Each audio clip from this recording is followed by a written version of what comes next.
Hey, thanks for joining me again on Tales of the Trade. I'm Chirag Desai. This episode is a continuation of my conversation with Ramsey Tesdell focused on the podcast landscape. If you haven't yet, you can listen to our main episode in your podcast feed right before this one. On our main episode, Ramsey shared some of South's growth plans, including their acquisitions of Finial Media and Rising Giants Network. I also spoke to him about some of the opportunities and challenges for the regional podcast landscape. I don't know how much merger acquisition consolidation will happen or should happen. I think it's interesting that there's a couple of like pins. There's a couple of kind of hubs, networks and companies that are working and doing, and then there's a bunch of independent stuff too. And so I think there's ways that we can engage with the independent Sure. podcasts as well. I think that's something that's interesting. And then if you think about podcasts, the podcast industry has three kind of main pillars, right? You have the content, you have the tech, and you have the monetization. If you look at those three, Salt has been almost entirely focused on the content side of that. And that is something that we're, for the most part, mostly focused on. The other parts, we're working with partners on to build out, the required, requirements for those other pillars. So I think there's still a lot of room to grow. And for us as like, if we consider ourselves as like a ecosystem partner, then, our goal as well is to grow the whole ecosystem. So we want that whole pie to grow. So, when you have a company close down, this makes me very sad. It's not something that we celebrate and something that, some competition now there's, no, this is not a good thing. This is a bad thing for the ecosystem. We want that ecosystem to grow fully and together. So this is something that, that we keep an eye on and that we're tracking. And I think it's really good to see that there's a couple of new players, some new networks, a lot of individual podcasts popping up. And those are all healthy signs. For me, I think there are some very visible gaps in the ecosystem, especially regionally. Right, education is a big one, of course. I still think there's also a lack of content. There isn't enough yet, right? I would agree with that. Yeah, and as you mentioned, there's a lot of space to grow. I think we're still kind of figuring out a lot of the pieces of the puzzles. I think we're taking, at least I know, because we've spoken about it. I think we're taking a lot of like global learnings to see, certain things why they don't work. Right. But I'd love to get your thoughts on what you think are maybe some of the gaps or some of the challenges that are still, we're still not down addressing. I mean, I would agree. We haven't reached anywhere close to a saturation of podcasts in the region. And when I say in the region, like I mean in our geographic region, but also in the languages of our region. Sure. And many languages, not just English or Arabic. There's other languages as well. So I think that's really important to consider.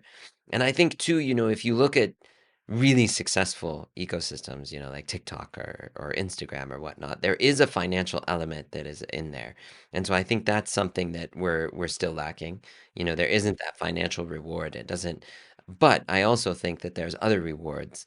And so, for us, like I said, having a productive conversation is really important in this day and age for our societies. No matter how you see that society, like it's really Absolutely. important to have Yeah. productive conversations with each other. So that's something that we think is a core piece of that. I would also say, the debate or the conversation about audio and video is almost pointless and not very useful. I think there's different types of content, and when we say podcast, we mean a podcast. Like it means like people talking or narrative, whether they're video or not video. I'm with you on the video audio conversation too, right? I think there's so much energy that's spent on that conversation that it's for me it's very clear, right? I think it works for some shows, it doesn't work for others. You have to figure out if there's a fit, there's an overhead that you add that it may or may not be worth it depending on the kind of show you're doing and depending on the economics of I mean, there's it is a business decision to a large degree, Right. and then in some cases it's a very easy business decision, and others it's not actually, right? I think they're both useful and interesting and can be extremely sticky. People will want to listen to that and come back to it. So we're doing, more video, but we're also our narrative shows are the audiences are growing. Our audience doubled from 2022 to 2023. We're going to try to double that again in 2024. So we don't see those issues in the sense that, the numbers are smaller or whatnot. I would say, you know, there probably are, very few examples of podcast tech projects in the region, I don't know why that is, but it is, yeah. right? Maybe there's just like two or three different kind of tech projects that I know about, and one of them, is a recent kind of transformation, Thamenya, from more of a content company Right. to a web content tech company. Sure. And then there's a couple of others that started and stayed in the tech area. And then so I think there's those two, and then if you follow that kind of three pillars of the podcast ecosystem, I would say there's probably not enough monetization opportunities happening either. And that's probably something we can agree on. And so there needs to be more people working in that as well. More education. And like I said, the goal is to grow that pie. It's not just to get a bigger piece of a small pie, but it's to make that whole pie much bigger. There is something to be said about the RSS part of podcasting that is Mm, actually very powerful and impactful and I think to some degree also contributes to the challenges we're seeing, right? Because there right, you can't consolidate something that isn't consolidatable, if that's a right, word, right?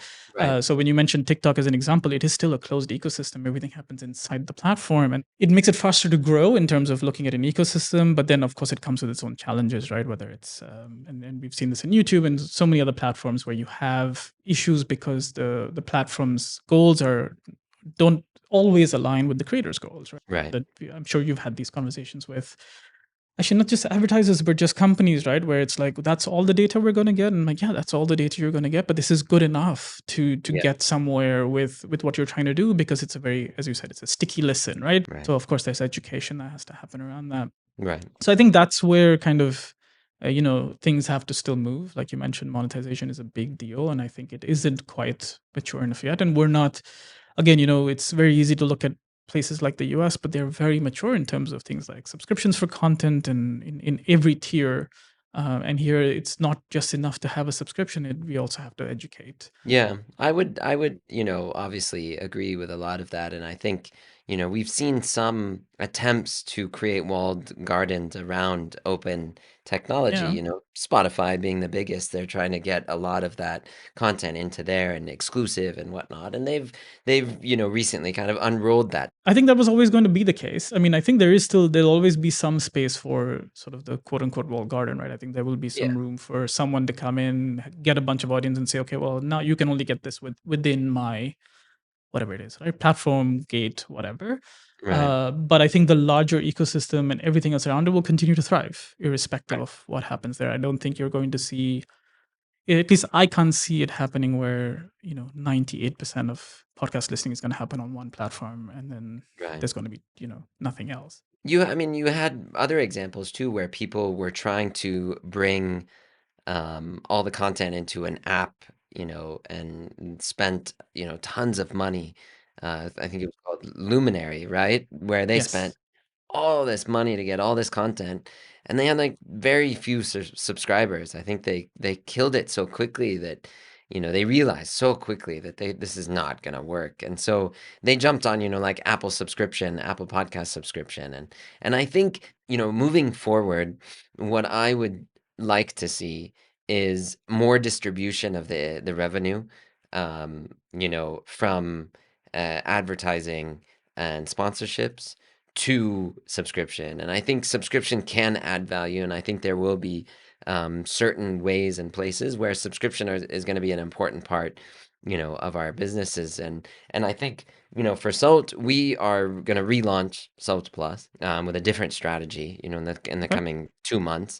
And we're also going to launch a couple of new products that are going to be subscription only, and we're going to really go and we're going to drill down on that. And we think we found a couple of audio products that work best in subscription and not, freemium or another other way. There's certain places you don't want advertising. There's certain Hmm. things that you do not want, exposure to brands and to kind of, whatever ad server delivers at that moment. And so we're going to look at some of those opportunities and see what we can build that could be, financially successful. And also, again, remembering that quality and the content is really important, and how those two things can meet in subscription. So we're also going to focus on that, a lot in the coming year.